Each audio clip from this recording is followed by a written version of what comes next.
ठीक है, मैं हूँ एक प्रोफेशनल इक्विटी डेरिवेटिव एनालिस्ट और वीडियो के अंदर मैं तुम्हें रिएक्शन देने वाला हूँ कि ये बंदा बेसिकली क्लेम कर रहा है कि इसके पास एशिया का सबसे बड़ा बिगेस्ट, या फिर तुम बोल सकते हो दुबई का सबसे ज़्यादा बड़ा बिगेस्ट ट्रेडिंग फ्लोर है इसने बनाया है। बेसिकली जो बहुत ज़्यादा प्राउड की बात है, अगर इंडिया के किसी बंदे ने जाकर दुबई के अंदर सबसे बड़ा ट्रेडिंग फ्लोर बनाया है तो, लेकिन उसकी रियलिटी क्या है तो इसी ऊपर मैं यहाँ पर इस वीडियो में रिएक्शन देने वाला हूँ। तो इस वीडियो को स्टार्ट करते हैं, ठीक है, विदाउट एनी डिले।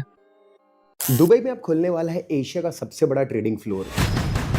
मैंने अपनी लाइफ में स्टार्टिंग करी थी ट्रेडिंग की एक सिंगल लैपटॉप की स्क्रीन से, फिर 4 स्क्रीन सेटअप बनाया, दुबई आके 6 स्क्रीन सेटअप बनाया, आज 18 स्क्रीन सेटअप देखने वाले हो आप लोग, जो कोई काम नहीं होता ट्रेडिंग में दिखाने के लिए, हवाबाजी के लिए। और बहुत खुश हूं मैं अंदर से। 3 महीने से ऑफिस कंस्ट्रक्शन चल रहा है, नया ट्रेडिंग देखो, biggest trading floor in Dubai है, लेकिन जो वीडियो का थंबनेल है उसमें मैं थंबनेल यहाँ पर डाल दूंगा, उसमें लिखा हुआ biggest trading floor of Asia. और अगर हम biggest trading floor of Asia को देखते तो ये है, ठीक है।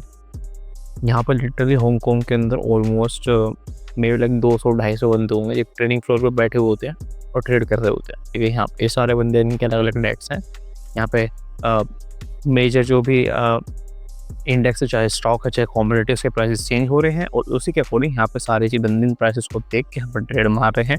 तो वो सारे प्राइसेस इन कंप्यूटर्स के अंदर भी आ रहे हैं, लेकिन इनमें से कोई भी बंदा भी ब्लूमबर्ग टर्मिनल यूज़ नहीं कर रहा है। मे बी शायद पुरानी इमेज है, वजह से बेसिकली पहले जो ट्रेडिंग फ्लोर होते थे ना उस टाइप के होते थे। यहाँ नीचे बंदे बैठे हुए हैं, यहाँ पे प्राइसेस आ रहे हैं, यहाँ पे सारे ऑर्डर एग्जीक्यूट करेंगे और ये लोग बोल के यहाँ पे ऑर्डर देते हैं तो लोग, ठीक है।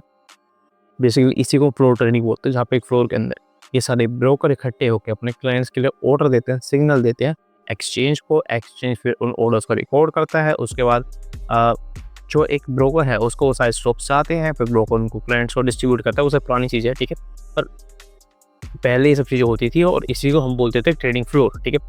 तो ये काम होता है ट्रेडिंग फ्लोर का, ठीक है। तो चलते हैं गाइस नए ट्रेडिंग फ्लोर की तरफ।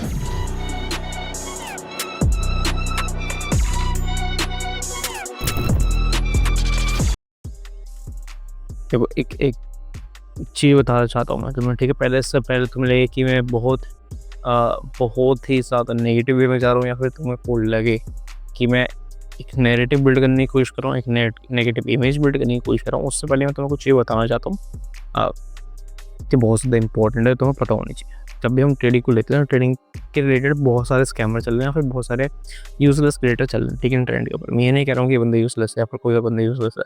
मैं तुम्हें एक जनरली एडवाइस दे रहा हूँ। 80% 90% बंदे जो है फेक एडवाइस दे के बैठे हुए हैं, फिर यूजर्स एडवाइसेस के कोई इतनी ज़्यादा हाई वैल्यू नहीं है, उसको ओवर इन्फ्लेट करा हुआ है वैल्यू पर, और वर्थ इट नहीं है, ठीक है, सिंपल से समझो। तो मैं तुम्हें एक टेम्पलेट बताया, तो ये टेम्पलेट हर कोई कोर्स देखने वाला बंदा स्कैमर या फिर हर कोई ट्रेडिंग गुरु लिटरली, ठीक है, या फिर ट्रेडिंग एक्सपर्ट जो है इस टेम्पलेट पे यूटिलाइज करता है। बड़े ऑफिस, मल्टीपल स्क्रीन्स, बड़े बड़े PNL, ठीक है, प्रॉफिट एंड लॉस बड़े बड़े, और महंगी कार, महंगे ऑफिस, ठीक है, और कार के रिव्यूज़, बाइक के रिव्यूज़, नई गाड़ी खरीद रहे, नई बाइक खरीद रहे, स्टेप की वीडियो आती रहती है, ठीक है, और प्रॉफिट्स वगैरह आते रहते हैं, इन सब चीज़ें आती रहती है, ठीक है, मेरे एक चैनल के ऊपर। सेम टेम्पलेट शायद इस बंदे के हो ऊपर हो, सेम टेम्पलेट शायद ना हो, मैं इसका नाम भी नहीं पता, मैं पहली बार किसी वीडियो देख रहा हूँ, ठीक है। तो ये बहुत ही ज़्यादा सॉर्टेड, ठीक है, 100% वर्किंग टेम्पलेट है, जिसको ऑलमोस्ट सारे स्कैमर यूटिलाइज करते हैं, ठीक है। तो मैं इसके बारे में बात करते रहूँगा, उसके बारे में तो बताते रहूँगा कहाँ पे मुझे क्या लग रहा है क्या नहीं लग रहा है। अभी तक स्क्रीन देखी हमने, ठीक है, हीरो वाली जर्नी देखी, हीरो आर्क जो इसको हम बोलते हैं स्टोरी टेलिंग के अंदर, वो सेम चीज़ें भी चल रही है, ठीक है। इसकी स्टार्टिंग हुई हीरो आर्क की, उसके बाद महंगी कार है, ऑफिस है, ठीक है। टेम्पलेट अभी पूरी कम्प्लीटली वो फॉलो हो रही है, ठीक है। अब जहाँ पर टेम्पलेट ब्रेक हो गया, फिर मेरे को लगता है कि चीज़ एक्चुअली में रियलिटी है कि नहीं है, उसके बारे में बाद में बात करेंगे। जब बूमिंग बुल्स एकेडमी की स्टार्ट की थी इंडिया में, नोएडा में मेरा ऑफिस था, तब एक ऑफिस कल्चर था लाइफ में कि जाता था, मैं ट्रेड्स करता था, एकेडमी भी स्टार्ट की थी उसी टाइम पे। अब तो पढ़ाना भी बंद होने वाला है। Amazing man. पहली बार आया हूँ इस ऑफिस में, इसके पहले जस्ट एक खत्म, कुछ भी नहीं था और मैं अभी तक नहीं देखा हूँ, अभी मुड़ के देखूंगा। हेडक्वार्टर्स, हाँ, इसके पहले दिल्ली में नोएडा में अपना ऑफिस था, उसके बाद अब जाके No ribbon cuttings, only your hands. पूरा booming bulls iron man type का।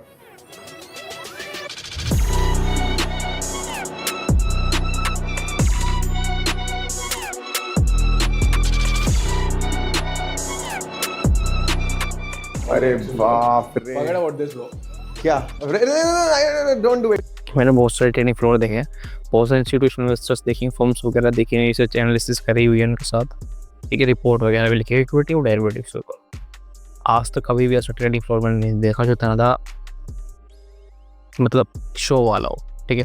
तो तुम किसी भी एक अच्छे इंस्टीट्यूशन फर्म के अंदर जाओगे, उसका ट्रेडिंग फ्लोर पर जाओगे तो उसके बाद बहुत ज़्यादा बोलिंग होगा, बहुत ज़्यादा, ठीक है। इतनी ज़्यादा लाइट वाइट भी नहीं होती है, उससे तो काफ़ी ज़्यादा बिल्डिंग होती है और बहुत ज़्यादा बोरिंग ट्रेडिंग फ्लोर होते हैं, तो फिर भी बहुत ज़्यादा फैंसी है, ठीक है। यूजुअली बहुत बोरिंग होते हैं, ठीक है। मैं तुम्हें शायद फोटो वोटो भी यहाँ पर डाल कर दिखा दूँ, उससे तुम्हें आइडिया लग जाएगा ट्रेडिंग फ्लोर कैसे होते हैं, क्यों बोरिंग होते हैं और क्यों उनके अंदर बहुत ही ज़्यादा ऐसा शो वाला या फिर बहुत ही ज़्यादा चमक धमक वाला जो है इंटीरियर डिज़ाइन नहीं होता, ठीक है।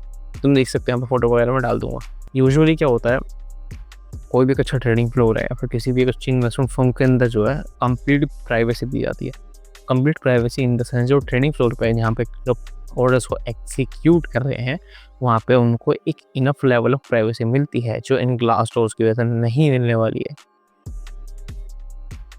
तो from interior point of view, specially मेरे पॉइंट ऑफ व्यू से ग्लास डोर नहीं होनी चाहिए, ठीक है। अगर तुम्हें सिर्फ एक व्यू देना है तो यहाँ पर सिर्फ मिडल में ग्लास हो जाता, ठीक है। ऊपर और नीचे पूरा इसको कवर करना चाहिए था, इससे क्या है थोड़ी बहुत प्राइवेसी मिलती है। जो भी तुम्हारे ट्रेडर्स हैं जो और उसको एग्जीक्यूट कर रहे हैं, ट्रेडिंग कर रहे हैं, जो रिसर्च एनालिसिस कर रहे हैं, ठीक है, वो डिस्ट्रैक्ट नहीं होते हैं बाहर के एनवायरनमेंट से बार बार। पता नहीं दुनिया में जितने एसेट है सारे खोल देंगे तो भी कुछ ना कुछ स्क्रीन खाली रहेगी। वैसे मैंने बताया रियल ट्रेडिंग में सबका कोई खास फर्क नहीं पड़ता ज्यादा स्क्रीन से, but now we have a big team and we need to trade in a very large capital and management करना इसलिए जरूरी है। पूरे टीम मेंबर पागल हो जाएंगे जितने ट्रेडर्स हैं अपने। कोई फर्क नहीं पड़ता, ठीक है। सेम स्क्रीन से तुम 20 करोड़ का ऑर्डर भी एग्जीक्यूट कर सकते हो, सेम स्क्रीन से तुम 2000 रुपये का 20,000 रुपये का भी ऑर्डर एग्जीक्यूट कर सकते हो। बड़ी टीम है तो फिर उसको अलग अलग सिस्टम दो, ठीक है। बड़ी टीम को तुम सिर्फ एक बड़ी स्क्रीन दे रहे हो या फिर बड़ी टीम का मतलब नहीं होता कि एक बंदे को तुम 6 स्क्रीन लगा कर दे रहे हो। बड़ी टीम का मतलब होता है तुम एक बंदे को 2 स्क्रीन दे रहे हो, वो आराम से उसको 2 स्क्रीन पर काम कर ले, ठीक है। तुम एक बंदे को 2 स्क्रीन दो, ठीक है, उसको निफ्टी 50 दे दो, बस ब्लू चिप स्टॉक्स उनके अंदर काम करने के लिए दे दो, 2 स्क्रीन मोर देन इनफ होती है, ठीक है, 50 स्टॉक्स के अंदर काम करने के लिए। एंड गोल है एंड हमारा ये बूमिंग बुल्स वर्जन 3.0 वीकेंड से स्टार्ट है हमारा। तो हमारे पास ऑप्शन था गाइस कि बहुत बड़े आर्किटेक्ट को हायर करें, ये करें वो करें, तो ठीक है, बोला मैं पैसे बचा लूंगा। पैसे तो नहीं बचे लेकिन आर्किटेक्ट जो बनाता उससे ज्यादा अच्छा बना दिया प्रतीक ने। 4 5 7 मेन ऑपरेटर्स हैं, ऑपरेटर बोलेंगे उनको, से अपन मार्केट हिलाने वाले ऑपरेटर्स हैं। ऑपरेटर तुम बात समझे कौन था? ऑपरेटर वो बंदा होता है मार्केट के अंदर लिक्विडिटी क्रिएट कर रहा है, ठीक है। ऊपर से एनालिसिस होके एक ट्रेड आती है, ठीक है, उस ट्रेड को एग्जीक्यूट करना काम होता है ऑपरेटर का। ऑपरेटर कुछ जगह पे खुद अपने आप एनालिसिस करते हैं, खुद जगह अपने आप एनालिसिस करने के बाद ट्रेडिंग करते हैं।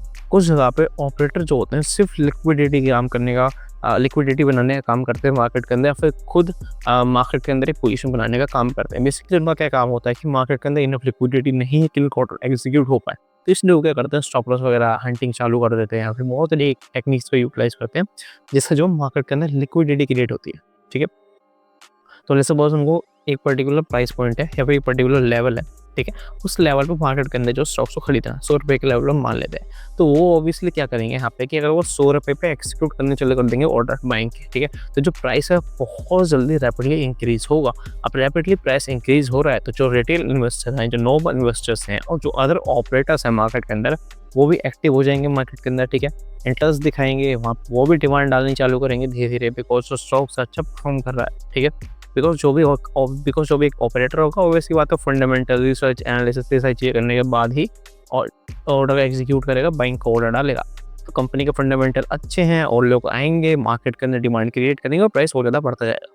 तो एक ऑपरेटर क्या करेगा, मार्केट को मैनिपुलेट करेगा। मार्केट को मैनिपुलेट किस तरीके से करेगा, पहले मार्केट में डाउट क्रिएट करेगा, फेक एंट्रीज देगा, स्टॉप लॉस हंटिंग करेगा लोगों की, ठीक है, और न्यूज़ वगैरह भी निकलवा देते हैं काफ़ी किस सिनेरियो के अंदर, ठीक है, फेक न्यूज़ वगैरह निकलवा देते हैं। तो वहाँ पे क्या होता है कि डिमांड जो बहुत ज़्यादा हाई थी इनके पास, उसके अगेंस्ट ये नेगेटिव इमोशन क्रिएट करके मार्केट के अंदर नेगेटिव हाइप बिल्ड करके सेलिंग के जो ऑर्डर्स हैं उनको भी बना देते हैं, ठीक है। बेसिकली जो अदर ऑपरेटर्स हैं या फिर तुम बोल सकते हो अदर इन्वेस्टर है, चाहे वो रिटेल हो चाहे वो इंस्टीट्यूशन हो, ठीक है, उनके माइंड के अंदर चीज़ डाल देंगे कि यहाँ पे स्टॉक को बेचना चाहिए। अब यहाँ पे ऑर्डर एग्जीक्यूट करने चलेंगे डिमांड का, और यहाँ से सिमिलर अमाउंट या फिर मोर अमाउंट ऑफ तुम बोल सकते हो यहाँ पे आ जाएंगे सेलिंग के ऑर्डर, तो यहाँ पे क्या हुआ, लिक्विडिटी क्रिएट हो गई। अब ये जो बड़ा ऑर्डर था एग्जीक्यूट हो पाएगा बिकॉज सामने जो सप्लाई है वो बढ़ चुकी है, ठीक है। यही काम होता है एक ऑपरेटर का। तो अनलेस और अनटिल तुम मार्केट के अंदर लिक्विडिटी क्रिएट कर रहे हो जिससे जो तुम्हारा ऑर्डर है वो फिल हो जाए, तभी तुम एक ऑपरेटर कहलाओगे, ठीक है।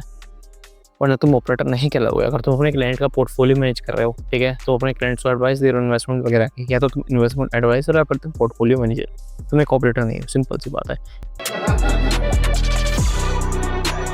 Cheers everyone for our new beginning. ठीक है। तो मैं तुम्हें समझाता हूँ मेरा पॉइंट ऑफ व्यू क्या है। मेरा पॉइंट ऑफ व्यू ये है कि ये लोग प्रोफेशनल नहीं है, ऑपरेटर नहीं है, ये इंस्टीट्यूशनल लेवल पर ट्रेडिंग नहीं करते हैं, इनका काम है मेन एजुकेशन का। अब ऑपरेशन लेवल पे तुम काम कर रहे हो तो तुम्हारे पास फंड नहीं है, तुम गवर्नमेंट बॉडी से, तुम बड़े बड़े इन्वेस्टर से, इन सब लोगों से पैसा उठाना चालू करोगे। उसके लिए चाहिए तुम्हें track record, paper work, complete paper work, legal regulation, बहुत तगड़ी नेटवर्क, ठीक है। तो इसके बाद तुम एक हेज फंड क्रिएट कर सकते हो, म्यूचुअल फंड क्रिएट कर सकते हो, फिर अपनी इन्वेस्टमेंट फर्म वगैरह क्रिएट कर सकते हो, ठीक है। बहुत ज़्यादा लीगल रिक्वायरमेंट है। एक बहुत अच्छे लेवल पर कोई बंदा होगा, ठीक है, या फिर तुम अगर एक बहुत अच्छे लेवल पर financial stand point of view से, track record point of view से, बहुत ज़्यादा तरीक़ों से, ठीक है, लाइसेंस वगैरह, कनेक्शंस वगैरह, इन सब चीज़ों से बहुत अच्छे लेवल पर हो तो ही तुम अपने एज ऑपरेटर काम कर सकते हो, ऐसा इंस्टीट्यूशन इन्वेस्टर काम कर सकते हो, या फिर पोर्टफोलियो मैनेजर, ठीक है, बड़े पोर्टफोलियो मैनेजर की तरह काम कर सकते हो, ठीक है। तो यहाँ पे इस बंदे ने क्या करा, ये अब यहाँ पे आ चुका है रियल एस्टेट के अंदर, ठीक है। दुबई के अंदर क्या होता है कि यहाँ से जो बंदे जाते हैं कोर्स वगैरह बेच के जाते हैं, वहाँ पे जो सबसे ज़्यादा तुम बोल सकते हो प्रोमिनेंट बिजनेस मॉडल वो रियल एस्टेट का, ठीक है। बिकॉज वहाँ पर रियल एस्टेट है super inflated in the sense पूरे वर्ल्ड के जो सबसे ज़्यादा रिचेस्ट लोग आते हैं दुबई के अंदर आके अपनी मनी को पार्क करते हैं। तो इंडिया के जो रिच बंदे वो वहाँ पर अपनी मनी को पार्क करेंगे, ठीक है, वो इन्वेस्टमेंट नहीं करेंगे, वो पार्क करेंगे मनी को एक तरीके से। तो यहाँ पर अल्टीमेटली क्या हो रहा है, इस बंदे ने कोर्स बिक के, ठीक है, ख़त्म कहानी। इंस्टीट्यूशनल लेवल पर ट्रेनिंग नहीं होने वाली, फिर बहुत ज़्यादा मिनिमल होगी, इतना हाई नहीं हो। इनका जो मेन सोर्स ऑफ इनकम है वो क्या बनेगा, रियल एस्टेट से। रियल एस्टेट में इनको कमीशन मिलेंगे, एफिलिएट सिस्टम हो गया पूरा, ठीक है। जैसे इंडिया के अंदर रियल एस्टेट ब्रोकर्स होते हैं, ऐसे ये लोग रियल एस्टेट इन्वेस्टमेंट के बेसिकली ब्रोकर हैं, लेकिन उसको इन्वेस्टमेंट का नाम डाल देंगे, ठीक है। और रियल एस्टेट ब्रोकर का लाइसेंस लेना कोई इतनी बड़ी बात नहीं है, ठीक है, आसानी से मिल जाता है दुबई के अंदर, थोड़े बहुत पैसे देके, ठीक है।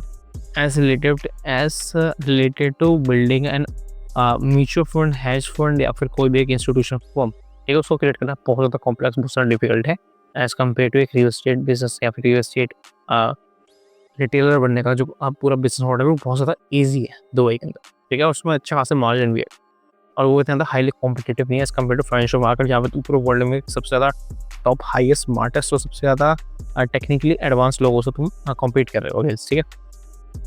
तो अगर तुम मेरे से पूछो, ठीक है, तुम इस बंदे को फॉलो करना चाहिए, कोर्सेज वगैरह लेनी चाहिए, सब चीज़ें करनी चाहिए, तो तुम्हें लिटरली मैं मना कर दूँगा, कोई बेनिफिट नहीं होने वाला। बिकॉज मेरे को किसी ने बताया था इस बंदे का कोर्स 30-40 हज़ार रुपये में जाता है, ठीक है, जब बिगिनर लेवल कोर्स है, और फिर एक कोर्स को मल्टीपल सेक्शंस में भी डिवाइड करा हुआ, ठीक है, वर्थ इट नहीं है।